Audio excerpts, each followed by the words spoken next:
What up, peeps? Dr. Troy here. I'm just getting some little red drink. Quench your thirst when you're thirsty. All right, we're going to be doing Thirsty Thursdays to quench your thirst for the truth, so you shall thirst no more. All right, but for right now, we're going to expose some chiropractic.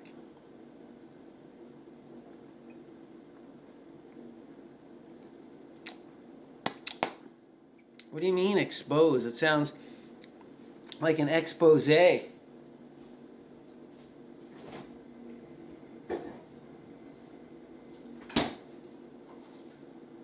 It sounds like I'm blowing the lid. I'm a whistleblower. I'm going to blow the lid off of chiropractic. And it's about time someone blew the whistle on those pigs, on those bastards. No, Joe Rogan was hating on them years ago, so nothing we done been having haters for long enough. All right, so I got some chocolate bark, almond bark. It's Christmas. I'm eating junk. I admit it. All right, let's get down to a real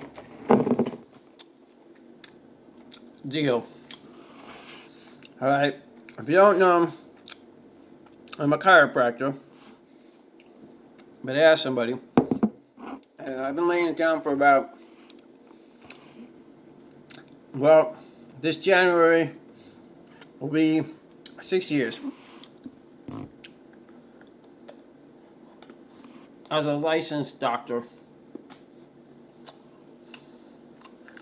But I was cracking backs long before that and giving health advice and studying about health and nutrition and natural healing pretty much all my life. So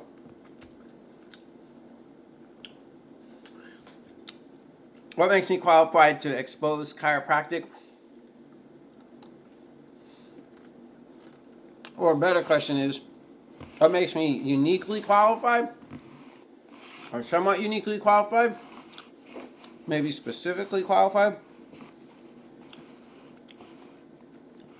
Well, for my doctorate, I started at Life University in Georgia, one of the biggest chiropractic schools in the world, probably the biggest, kind of the mecca, the central hub, the fountainhead.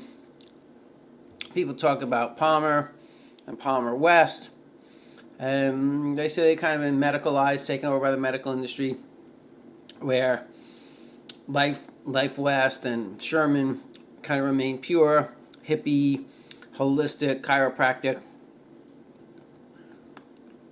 colleges. So I went to both Life East, did my undergrad there, started the graduate program there, left midway, and finished up out here at Life West. So I seen how I do it on the East Coast, seen how I do it on the West Coast.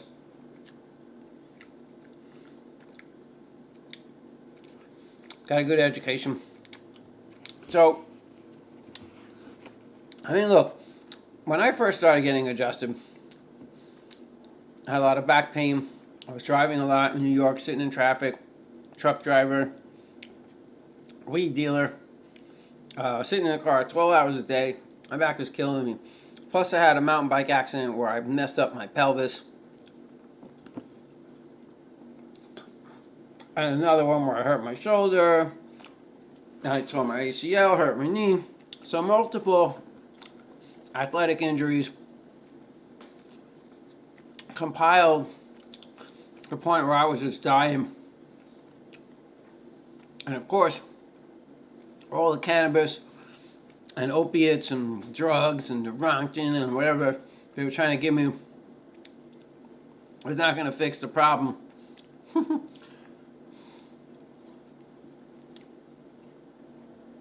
Which was getting progressively worse. So, luckily, my friend's uncle was a great chiropractor in Queens, New York, and he wasn't focused on the money, and he really knew how to do structural corrective care which I became a specialist in as a consequence. So there's regular chiropractors, and then there's like corrective care chiropractors who are like orthodontists. You know, they're doing moving teeth around, where regular dentists are just filling them in and not moving them around. So it is a little bit different. The intent can be different. The purpose can be a little different. The techniques can be different. And, you know, unbelievably, not all chiropractors are trained in corrective care. It's an elective. CBP is the group. Chiropractic biophysics, something like that. Deed, Harrison, these guys developed, you know, techniques for straightening scoliosis. Not that it hadn't been done before, but they really mapped it out and, you know, published it. They published more than anyone. So I was fortunate enough that my friend's uncle was a corrective care chiropractor. And I went to another guy who his background was not so holistic. And it was it's actually surprising and confusing because he was very into like organic nutrition, vegetables, not really vegetarian, but some, you know, vegetarian meals and pescatarian, or pretty sure the guy was a meat eater too, but he ate very little. Anyway, I'm digressing. So this chiropractor was a good adjuster, both good adjusters. One took Xrays and got me orthotics, and the other one, you know, and he had me doing traction and exercise, and the other guy was more into like modalities, and then he would do like ultrasound. And so between the two of them, I got a well-rounded exposure to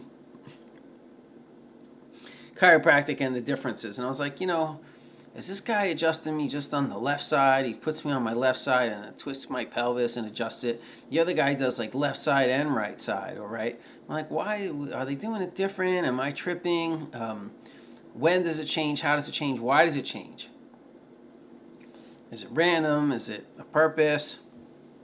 A lot of questions. And they all told me to go to chiropractic school. So after, you know, whatever, 8 years of chiropractic school, counting undergrad and graduate program, I had to go back and, you know, start from undergrad. I didn't have a degree, so I had to put in another, you know, 2.5 years to get a 4-year degree before I could start the 4-year doctorate program, which I did in about 3.5, 4 years. But I was taking my time at certain parts of that program, even though they try to rush you. Anyway, what I found out is, yeah, there is differences. Yeah, there is some randomness, right? So basically, there's 4 core chiropractic techniques that they teach in the main schools. There's only about 15 or a dozen or so certified schools. Even in the world, there's probably less than 20. It's not tons of chiropractic schools out there that I'm aware of. You know, maybe there's more than 20. Maybe there's 50. I'm not too sure in other countries, but yeah, here in the States, we got, you know, main ones that are pretty popular now. Kaiser Permanente is trying to, I believe they opened their own one in Florida, although I haven't talked to anyone connected out of there. But certainly the medical industry is trying to get into the holistic areas, right? And so we don't really own chiropractic. The manipulation, we don't own the manipulation. Others can manipulate, and that's not really what chiropractic is. It's not really about adjusting the joints. It's really about the philosophy that the power that made the body heals the body. It's a self-healing mechanism. So, you know, that's kind of different than an osteopath or a physical therapist who might, you know, manipulate you just the same or better than a chiropractor. You know, what's the difference there? They're going to tell you go take a shot and a pill and, you know, go out and continue with your screwy, toxic lifestyle. And, you know, where the other is going to be different, right? Like a chiropractor should be speaking out against toxins and speaking up for, you know, nutrition and food as medicine. And even though, you know, that's not really our main field to direct you there and be dietitians or, you know, holistic coaches, as it were, that is kind of the generality, you know, more the essence of where we're coming from. certainly we are good joint manipulators, or at least some of us are. And so there's the range, right? There's chiropractors who don't even manipulate joints at all. Some of my teachers are like nutritionists, and they'll just teach you how to de-stress your life and how to eat better and detox and all that good stuff. And so that's valid for your health, right? But it's hard to say that they're chiropractors in a conventional sense because they're not cracking and adjusting bones, and nor would they want to or even try to. They don't have those skills. That's when they send you to me, right? Because I'm pretty good at that. And so I have different athletic abilities. Older chiropractors can't lay it down like the youngsters can, right? Big guys can do it differently than the little guys. I'm a tiny little guy, so I might have to rely on speed or finesse more than, just mass. But certainly physics doesn't change. It's mass times force is acceleration is the constant. And so if you're a big old massive chiropractor, you may not need as much acceleration or as much force or speed, where I have to use technique and better technique, perhaps to move the same joint, manipulate the same joint, generate the same amount of force without the mass. I got tiny little hands, and so if I had a big old paw, I might just crack your back leaning it on you. But I gotta get some force behind it. And then my hands are tiny, so they might be more focused force. Maybe I could do it with less force and get the job done where a big guy can't. But it might make you more sore. Could make you less sore, too. I might need less force overall. But it could be more pokey and directed force getting in, irritating soft tissues. So there's going to be a wide variety. There's chiropractors out there doing network chiropractic, and they're just doing energy work and waving their hands around over you. They don't even really adjust you, and some of them will mix and do a lot of that, releasing layers of tension until they get down to maybe one small adjustment, osseous adjustment. So there's those kind of techniques, right? And so what am I exposing? I'm exposing, the variety and the truth in chiropractic is that, we're invoking the placebo effect. We want you to heal, and the placebo effect is a mighty powerful healer, right? The power that made the body heals the body. The body heals itself. So placebo effect, if you believe you're taking a sugar pill and it's going to heal you, it does aid in the healing, right? It can give you positive physiological effects, even though the sugar itself is somewhat inert and may not provide positive physiological effects on its own without you believing in them. So thereby the placebo effect, if you didn't know, is the power of the mind, right? It's a psychosomatic healing, right? It's the mind controls the body. Right, so the mind will get the body to release the hormones and create the hormones that it needs, like maybe more testosterone and, building back stronger tissues and muscles like we did when we were younger. So, the chiropractors, let's really expose them, right? What can I say bad-mouthing them, all right? A lot of chiropractors that I work for, like I'm working for a guy now, he's been doing it 30 years, and in criticism of their technique, it's very cookie cutter, right? So a lot of you are realizing, hey, these guys seem to just be cookie cuttering me, and I'm going to a high volume place. The guy's got 30 seconds, he adjusts me, and the guy before me almost exactly the same. Yeah, they got files, they got notes, they're trying to make it look a little different and customize it, but still they're doing what we call a flying 7 or a flying 5. So they'll just be like one neck on one side, neck on the other side, 1, 2, 3, 4, 5 in the mid back, and then left side, right side, 6, 7 in the pelvis. Just twist you left, twist you right, drop on your pelvis, loosen it up, not being really specific, not really analyzing. I mean, a lot of the analyzation might be innate and fast, and these guys can feel it as they set up on you, and maybe they're adjusting one side that's healthy, and it's not going to pop because it doesn't need to pop. It doesn't really need to be stretched. Maybe one side is really tight, needs to stretch and pop, and so if they're smart, they're not doing both sides. They're probably better off doing one side in the majority of times. But, to expose their laziness, right, instead of maybe taking a minute or 2 minutes to check, 3 times to Sunday, right, and get 3 tests that, coordinate and agree, like which side of your pelvis is the best way to adjust. in 30 seconds they can adjust both sides. And then, is it super unhealthy to adjust a healthy joint? No, not necessarily. And stretching you and popping you, it's not really going to generally create a lot of problems. It can create hypermobility. Certainly, we don't want to be just randomly adjusting healthy joints. Better just leave them alone, right? So it could be detrimental with these cookie cutter approaches, but that's not the big exposure. I'm not so worried about that. I think the body uses the forces it needs on, loosening up the tight side, and on the good side, it doesn't mind so much a little stretch and pop. For the most part, you could certainly overdo it. But yeah, in a scoliosis case like me, I had a pelvis injury, and then a lot of times one side of the pelvis may be tilted higher or lower. It's going to be important to raise it up or lower it down and be more specific than just generally loosening up. But, we loosen the joints up and then the body takes care of itself. I'm guilty of it myself, doing some general moves. We don't always do all specific moves like those big traction moves, or maybe just adjusting the occiput might be very specific.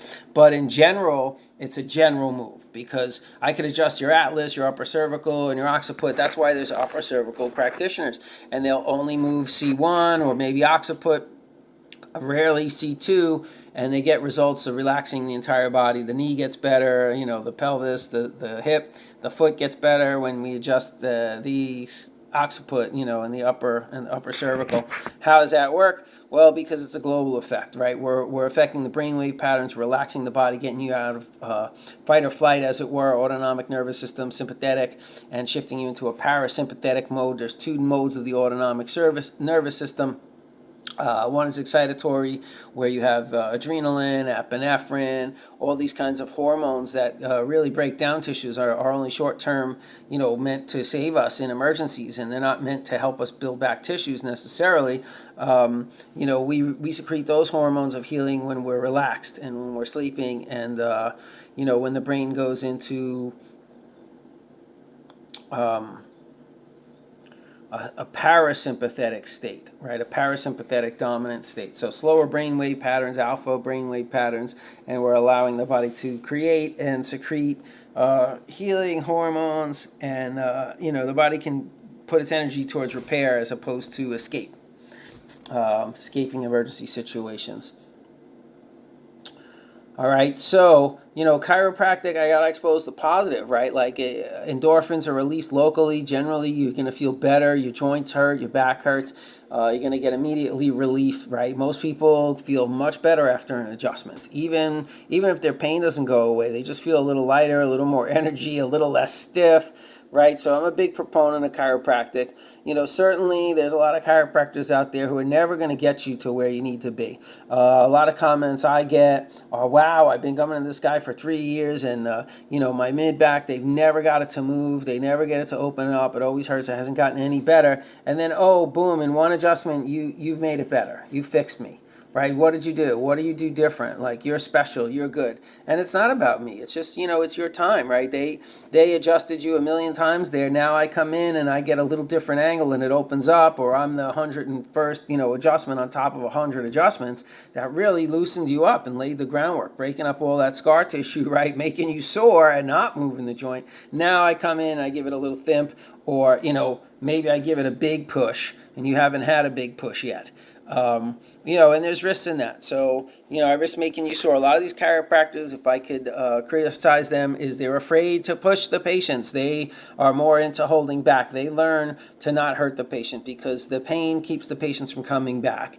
And so, it's 1 in 1,000, but that's the one that stands out, right? And so they'd rather not get results with 1,000 patients than hurt one.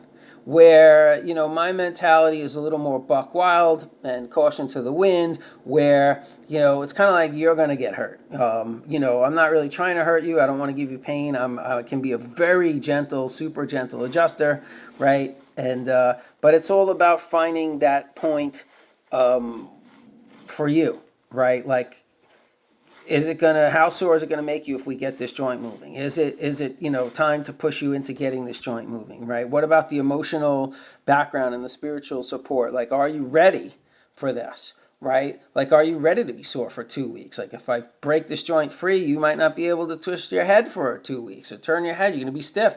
Are you willing to pay that price to get better, right? To have more mobility? It's like, okay, the chiropractor adjusts your neck and it gets so stiff that you cannot move. So you lose range of motion for 2 weeks, right? So instead of getting better, it gets worse. Sometimes it's got to get worse before it gets better. And that's where chiropractors are guilty. That's where I got to expose them for being pussies, all right? That's right. You know who you are, chiropractors. If you're out there watching this, you know if you're a pussy, because you're afraid to make your patients even sore a little bit. Now, I know it's horrific. It's horrifying. First do no harm, right?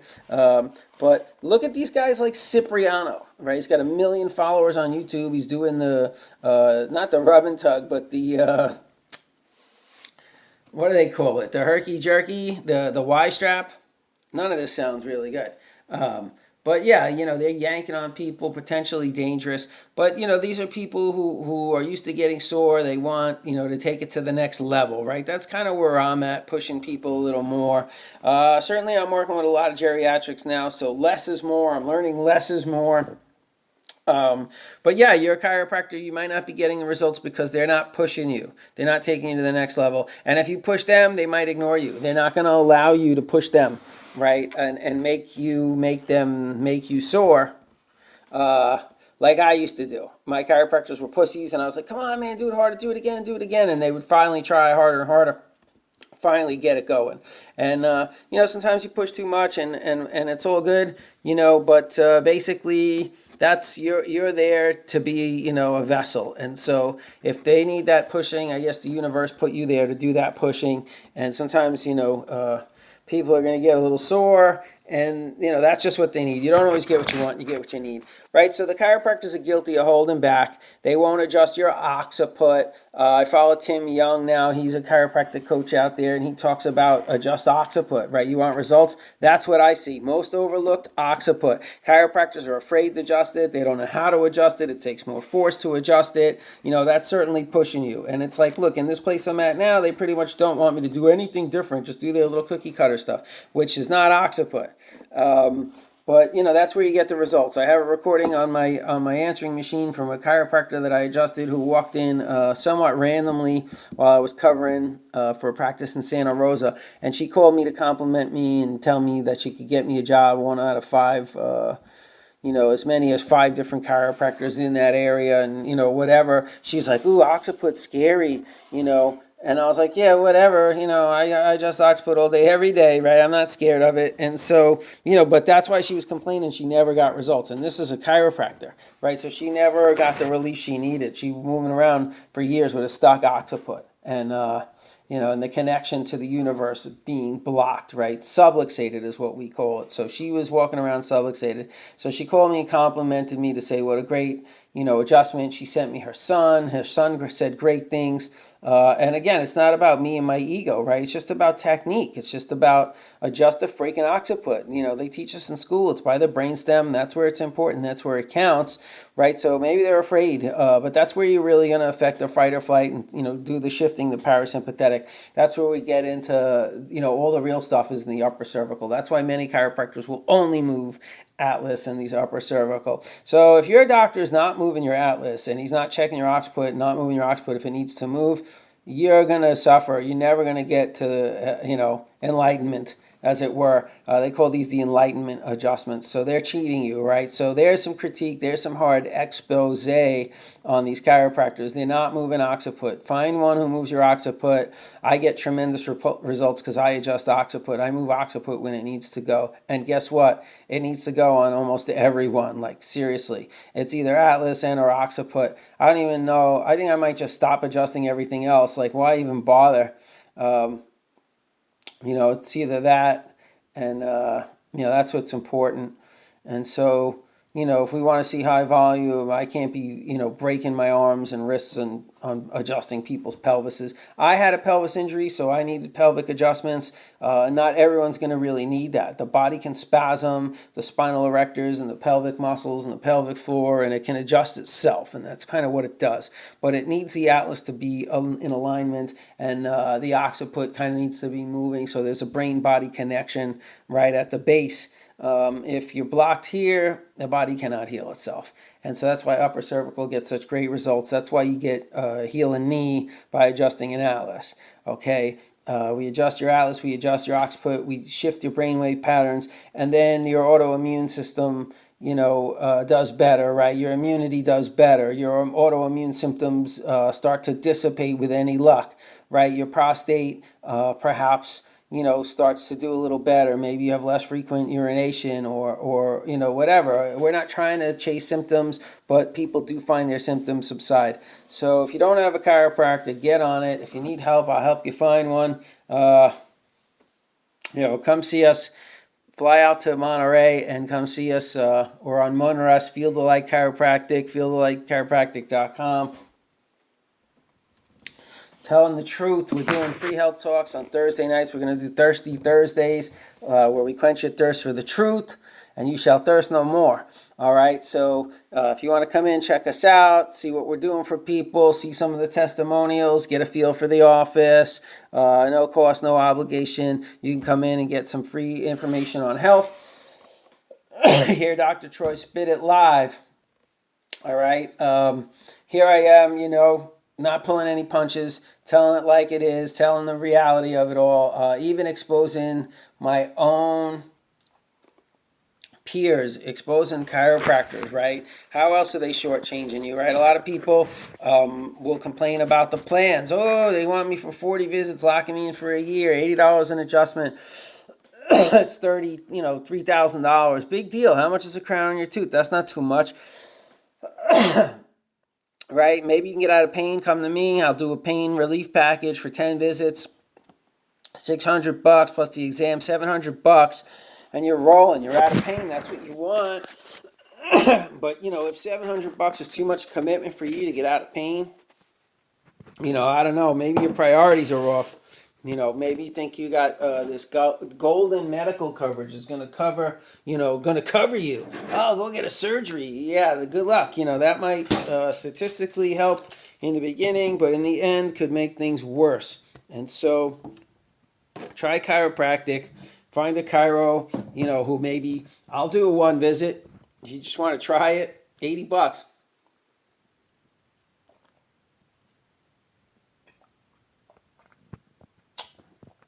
You may not get any relief. You might get worse. So that's not going to serve you or me. Better I make you commit to a 10-visit plan. Or better yet, get down to the structural changes that need to be done, right? Corrective care plan, like 40 visits. We start to really move some things around, shift your posture, make changes in your lifestyle, have some lasting change. That's what's really up.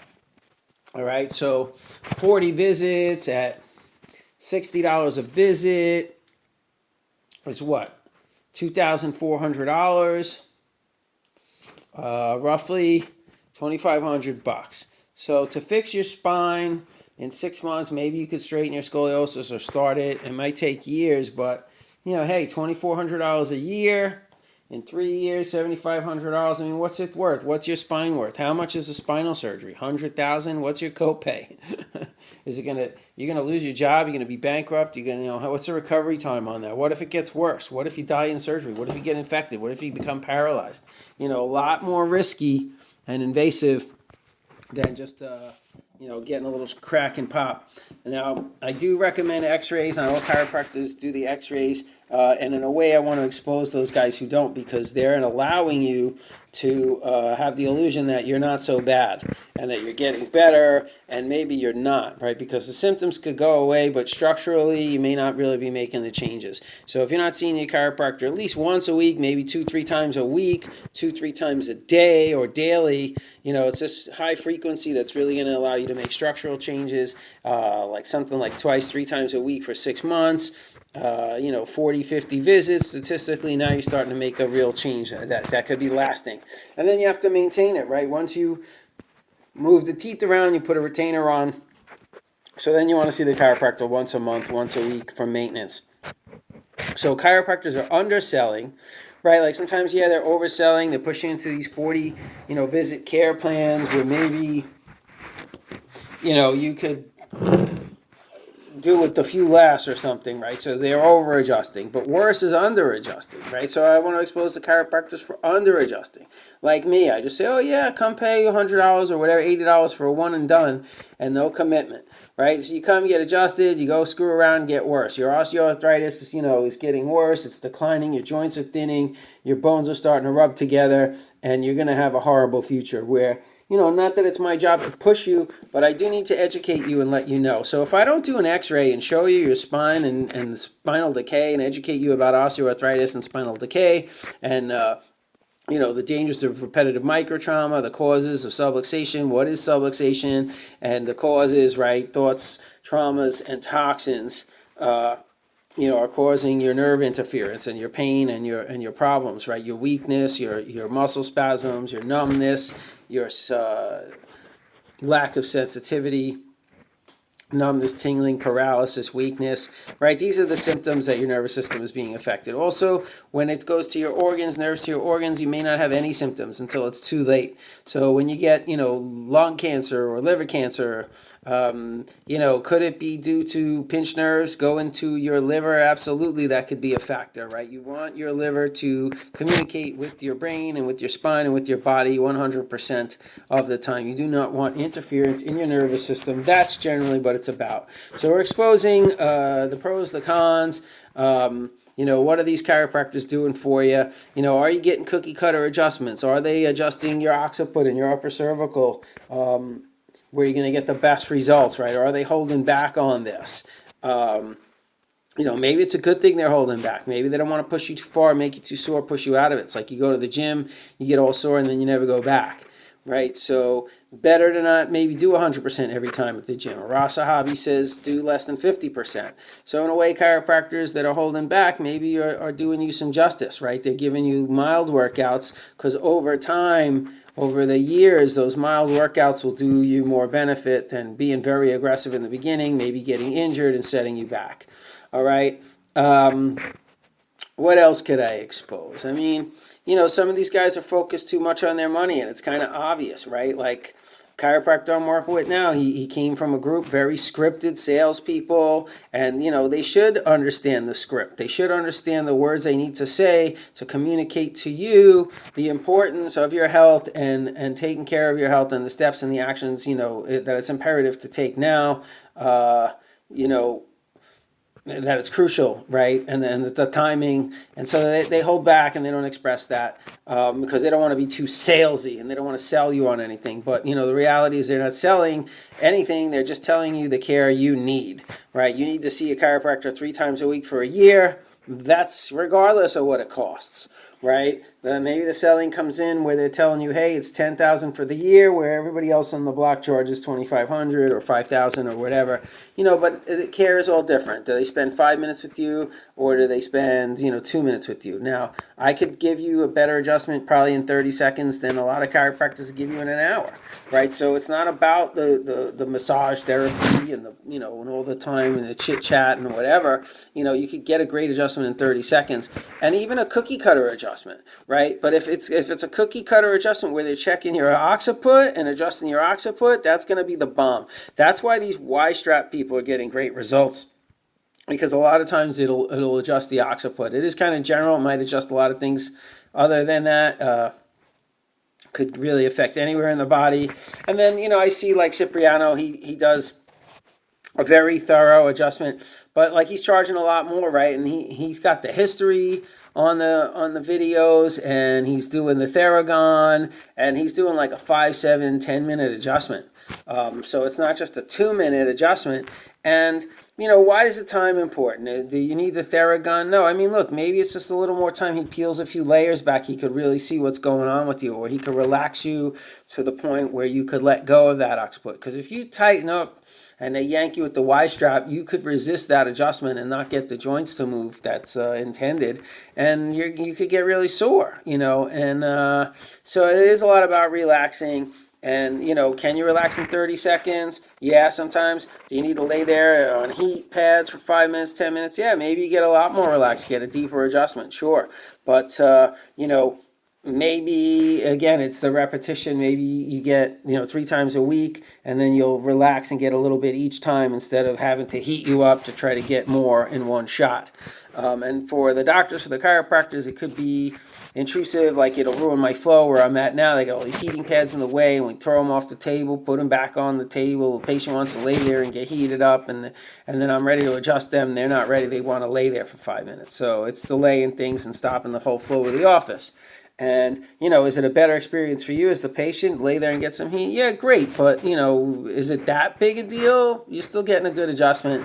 And I guess it depends if they got 5 tables, 7 tables sitting there. Are you laying there waiting for the chiropractor to adjust you, or are you sitting in the waiting room standing there online, to get on the one table and then on and off the one table in 30 seconds?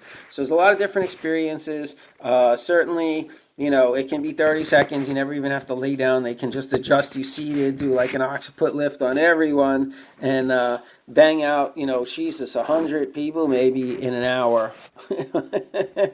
30-second adjustments, boom, boom, boom, boom, boom.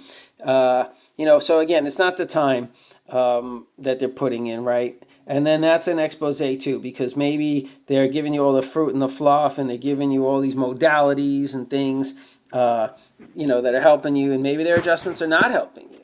And so there's a lot of criticism of chiropractors out there, right? They're not doing it. They're not moving the bones. But certainly getting the joints moving again with the force, whether it's manual or using some tools, cannot really be replaced by modalities. It's something different.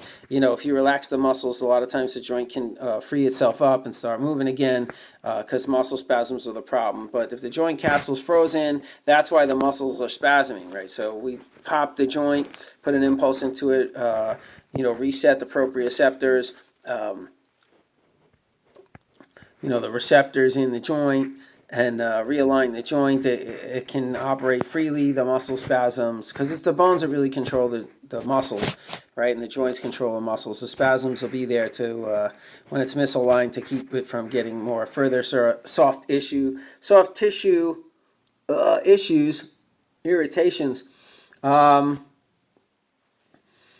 So, yeah, what else could I expose these chiropractors for? A lot of them are such pussies and shitty adjusters that they're using these modalities like TRT and stem cells and, whatever it is, lasers to get you better. Yeah, they're frustrated because what are we going to do for a sprain strain? That chiropractic usually is going to make it worse. So if you can get a modality in your office, fantastic. You could help more people. And, but it sucks because people are afraid to get their necks cracked and afraid of chiropractic, which is really powerful healing. And, they're more attracted to these modalities. So chiropractors are becoming mixers. They're selling all their supplements, expensive supplements and supplement packages. And a lot of people need them. And a lot of these are high quality supplements, but they're exposed because they're insecure. They don't believe in the adjustment and the power of the adjustment, right? They believe they need to do more, and they're worried about their money. So they want to do, other modalities and become mixers, and they're doing supplements and nutrition and, all this other stuff that's not really, chiropractic. It's not adjusting.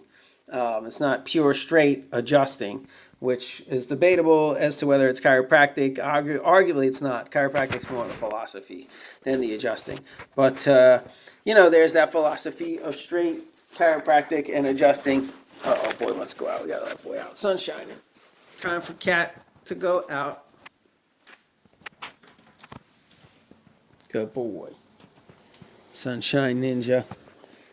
All right, so hopefully we cleared up some of the things that's going on with your chiropractors. I don't think a lot of them are unscrupulous, but a lot of them are insecure. They can't adjust. They don't know how to adjust. They don't believe in their adjustments. They don't believe in the power of their adjustments. Some of them do. They're very egocentric. The guy I'm working with now he thinks he's the greatest adjuster, and he believes in the power of the adjustment. But, he wants cookie cutter adjustments. He doesn't want me to put any personal flavor, no stretching or talking, no saying breathe and decompress or, anything like that. Just like shut up and just be an adjustment robot, adjust them in 30 seconds and somehow make it not robotic. So they want to be factories, and then once you start seeing a lot of supplements around and they're starting to sell different things, modalities and supplements, maybe they're not as focused on the chiropractic as they need to be or should be. And, look, even with the cookie cutter adjustments, 80% of the people are going to get, tremendous results. So, it's all good. They don't have to be the world's greatest chiropractor. They don't have to have all the tricks and tips and go the extra mile for you. But, you'll see the difference if you go to a guy like Cipriano and he does the Y strap on you. Whatever, a little Theragun, different modalities can change your life. And so, whatever. I mean, if the chiropractic needs to be a mixer and bring that to you, God bless them. If they're making more money off their therapy machines and their TRTs and stem cell, then, God bless them. I mean, but it's not chiropractic, and it in a way, it kind of robs from the chiropractic, right? Because it should be somewhat separate. You should understand that is a different modality, and that there's a special healing that you can't get from anything else. So in a way, you might want to be aware of these chiropractors getting into too much of the modalities and doing all these different things on you. It's nice to get a one-stop shop. It's nice to get some laser, break the pain cycle, a little ultrasound, whatever it is, shockwave.